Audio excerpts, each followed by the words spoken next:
होली के बारे में मैं बस ये कहना चाहूँगी कि बहुत मस्ती करो, लेकिन पानी मत यूज़ करना और ऑर्गेनिक होली कलर्स यूज़ करना, क्योंकि हमारे देश में बहुत वाटर शॉर्टेजेस हो रहे हैं काफ़ी सालों से, and I think it's about time we all environmentally conscious. तो बहुत मज़े करो, लेकिन सेफली। तारा जी, सबसे पहले होली का नाम लेते हुए मतलब तो दिमाग में क्या आता है जब होली सुनने में? होली मस्ती। आई थिंक बचपन से हम लोग होली खेलते आ रहे हैं और हम लोग बहुत मस्ती करते थे। मतलब वी वर लाइक गुंडाज। हम लोग बालकनी में छुप के वाटर बलून्स भर के we used to throw it on all the people walking on the road and all. हाँ, मैं वो लड़की हूँ, बट हम लोग बहुत मस्ती करते थे और रोड पे खेलते थे। We used to play with मतलब एग्स और ये सब कुछ, ऑल दीज थिंग्स। तो होली मतलब बहुत मस्ती। और but I think now the past few years have become more sober and more environmentally conscious. तो फिलहाल लास्ट कपल इयर्स के लिए हम लोग होली खेल रहे हैं, लेकिन बहुत ही सोबर तरीके से। No water balloons and all this मस्ती हम लोग नहीं कर रहे। तो इस बार का क्या प्लान है? किस तरीके से आप लोग होली खेलने वाले हो? इस बार एक्चुअली लव गेम्स जो मेरी फिल्म है जो रिलीज हो रही है अप्रैल 8 को, विक्रम भट्ट की फिल्म, वो हम पूरी टीम के साथ हम लोग होली खेलेंगे। तो काफ़ी मज़ा आएगा आई थिंक। और फिल्म भी कुछ I mean it's a fun film also, and I think बस हम लोग टीम के साथ रहेंगे। और किधर पे आप लोग सेलिब्रेट करने वाले हैं? हम लोग एक्चुअली आई डोंट नो यार, अभी sorry at the moment I am not sure कि हम लोग कहाँ खेलेंगे, लेकिन हम लोग साथ में रहेंगे। बात की जाए अगर बॉलीवुड में, अगर कलरफुल, सबसे ज़्यादा कलरफुल आप किसको मानते हैं बॉलीवुड के अंदर? बॉलीवुड के अंदर सबसे ज़्यादा कलरफुल आज के टाइम पे I think is Ranveer Singh. चाहे वो उसकी एनर्जी जो है या कपड़ों को लेकर या जो भी, I think Ranveer is the most colourful. और मतलब सबसे पहले आपको रंग लगाने का अगर किसी को मौका मिले तो आप सबसे पहले किसको कलर लगाना चाहेंगे? आप मम्मा को। आई थिंक सबसे पहले मैं मम्मी को लगाऊंगी। सुबह उठते ही when I see her I will just put colour. And movie भी आ रही है, तो थोड़े मूवी में किरदार के बारे में, थोड़ा मूवी के बारे में बताइए। इस फिल्म में मैं अलीशा का किरदार निभा रही हूँ, जो एक डॉक्टर है। वो एक अब्यूसिव रिलेशनशिप में है, और कैसे वो फिल्म के दौरान लव के थ्रू वो अपनी अंदर की जो ताकत है वो वापस पाती है और वो उस सिचुएशन से निकलती है।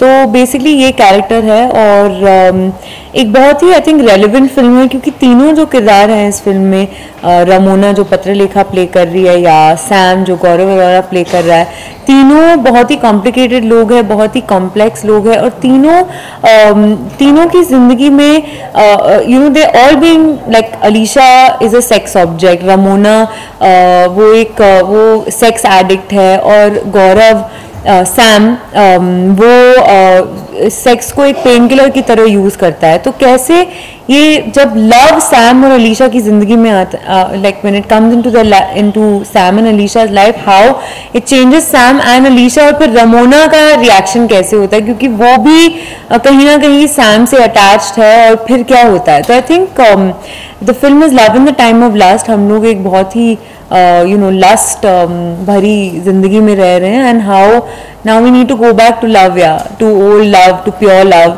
And I think this film touches on that, and I hope that audiences love the film. आपने पहले भी काफ़ी फिल्मों में काम किया हुआ है, और सो रमोना प्ले करने के लिए तारा जी को क्या क्या एडिटिंग करनी पड़ी, कितनी मेहनत करनी पड़ी? मैंने रमोना का किरदार नहीं निभाया, मैं अलीशा प्ले कर रही हूँ, जो एक अब्यूसिव मैरिज में है, और कैसे वो सैम और रमोना उसको एक सेक्स ऑब्जेक्ट की तरह यूज़ करना चाह रहे हैं, लेकिन कैसे सैम फिर ही फॉल्स इन लव, जैसे हमने ट्रेलर में भी देखा है, और फिर क्या होता है। तो कैसा रहा आपका एक्सपीरियंस? मेरा एक्सपीरियंस बहुत ही अच्छा रहा, बिकॉज आई थिंक मैं बहुत लकी हूँ। ऐसे बहुत सारे एक्टर्स हैं, मेल और फीमेल, जो जिनकी मतलब whose dream it is to sign a 3 film deal with Vishesh films. तो I think I am very lucky to have got that opportunity.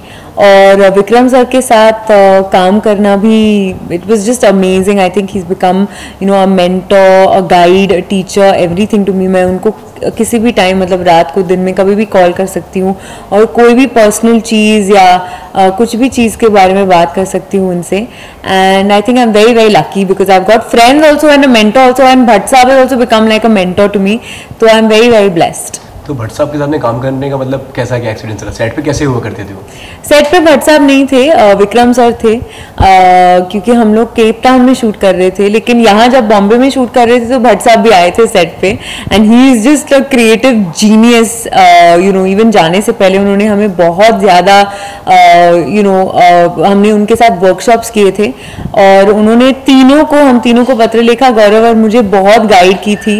Vikram sir ने बहुत ऑब्वियसली वो तो डायरेक्टर है, उन्होंने बहुत गाइड की, एंड हमने बहुत सारे मतलब प्रेपरेशन करके हम लोग केप टाउन गए थे, and it's been amazing. Alisha character कितना मुश्किल रहा तारा जी के लिए? बहुत ज़्यादा मुश्किल रहा, बिकॉज मैं बिल्कुल अलीशा की तरह नहीं हूँ। अपनी लाइफ में आई थिंक मैं बहुत मैं बहुत लाइट हूँ, मैं बहुत हैप्पी रहती हूँ, आई am very jumpy like excited person, लेकिन अलीशा एक बहुत ही सहमी हुई, बहुत ही सीरियस औरत है जो हर रिलेशनशिप में वो बहुत ही मतलब वो ग्रेविटास लाती है हर इंटरेक्शन में, चाहे वो उसके काम को लेकर या रिलेशनशिप को लेकर या उसके फ्रेंड्स को लेकर या जो भी है, she is full of Gravitas, और वो अपने दर्द को अपने साथ रखती है हमेशा। मैं बिल्कुल भी वैसे नहीं हूँ।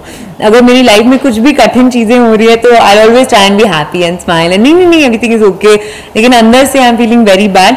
Alisha is not like that, वो जो है वो है, एंड शी इज जस्ट मेरे लिए वापस आने के बाद आई थिंक मुझे बहुत टाइम लगा उस चीज़ से निकलने के लिए, बिकॉज जैसे मैंने कहा मैं ऐसे शख्स हूँ जो अगर कुछ भी हो रहा है नेगेटिव मेरी लाइफ में, I always try and be happy, लेकिन 2 महीने के लिए हम केप टाउन में I had to be in this state of constant pain the whole time. तो आई थिंक जब आप आउटडोर शूट करते हो तो आप हमेशा 24/7 उसी किरदार में रहते हो। आपकी लाइफ जो भी है नॉर्मल, जैसे घर पे हम लोग रहते हैं वैसे नहीं होता है ज़्यादातर। आप नॉर्मली उसी किरदार में हमेशा ऐसे लगता है कि you are constantly in that zone. तो वापस आने के बाद मैं हर रोज़ 2 महीने तक I use to go to Vishesh films and talk to Vikram sir and Mahesh uncle, क्योंकि मुझे ऐसे लगा कि मैं अपने आप को कम्प्लीटली लूज कर चुकी थी उस टाइम तक, and I was in a very bad state, and Vikram sir and Bhatt साहब ब्रॉट मी बैक टू तारा। तो बहुत कठिन रहा, और मैं खुश हूँ कि फिल्म अभी कंप्लीट हो गई और रिलीज हो रही है। लव गेम्स के थ्रू मतलब उसके बीच की मतलब कोई मेमोरीज कोई शेयर करना चाहेंगे आप, जो ऑफ स्क्रीन कभी कुछ ऐसा हुआ जो आप ऐसी बहुत सारी चीज़ें हैं एक्चुअली। विक्रम सर हर रोज़ वो बहुत अच्छे मतलब he is a very good writer, and उस टाइम पे फेसबुक पे वो ऐसी छोटी कहानियाँ लिख रहे थे। तो समटाइम्स लंच के दौरान या डिनर के दौरान या जो भी है, he used to read out his stories to all of us, and it was like जैसे बच्चे स्कूल में होते हैं, like we used to all sit around and listen to him because he's so intelligent, और हमें इतना सीखने को मिला through hearing his stories and through talking to him and spending so much time with him, and I think this was the best experience. तारा जी, होली में अपने अंदर की मतलब हर इंसान एक बुराई होती है, बुराई को जला के होली की नई शुरुआत करी जाती है। इस बार अगर आपको अपने अंदर से कोई एक बुरी चीज़ अगर आपको हटानी हो, जलानी हो, तो आप क्या वो बुरी चीज़ को छोड़ के आप आगे बढ़ना चाहते हैं? मेरी बुरी आई थिंक चेंज करना चाहेंगे? आई थिंक कॉफ़ी पीने की आदत। I love coffee and I think it's my biggest vice, तो I think वो मैं थोड़ा सा संभालना चाहूँगी फ्यूचर में। एंड होली से जुड़ी कोई मेमोरीज कोई शेयर करना चाहेंगे आप? होली से जैसे मैंने कहा हम लोग बहुत मस्ती करते थे। आई रिमेम्बर वन टाइम मेरी जो बेस्ट फ्रेंड है, हम लोग दोनों छुप के मेरे बालकनी में घर पे हम लोग लोगों पे वाटर बलून्स फेंक रहे थे, और कैसे एक बार एक जन बहुत मतलब गुस्से में he came upstairs and he was really angry, और मुझे याद है उसके बाद I don't think we ever did this, क्योंकि वैसे भी जब भी हम लोग खुद जैसे it's happen to me also कि मैं रोड पे चल रही हूँ होली पे और किसी ने ऐसे कुछ कलर ऐसे ही लगा लिया या वाटर बलून फेंक के फिर मैं पूरी भीग गई हूँ, और ये सब कुछ चीज़ें मेरे साथ भी हुए हैं। तो I think that was the one thing I remember very clearly, because उसके बाद मैंने ये कभी नहीं किया था, मतलब किया वापस से, बट या this is the thing that I remember. कभी छोटे में कभी बचपन में कभी ऐसा हुआ है कि मतलब होली को लेकर कभी पिटाई लगी हो मम्मी पापा? पिटाई नहीं नहीं नहीं नहीं नहीं, कभी नहीं, थैंक गॉड, टच वुड। ऐसा कभी नहीं हुआ। चलिए जाते जाते कोई होली विश देना चाहेंगे? हाँ जी, हैप्पी होली, बहुत मजे करो, लेकिन please please please be environmentally conscious, don't use water and use organic colours, क्योंकि we have to start taking care of the environment. Thank you. Thank you.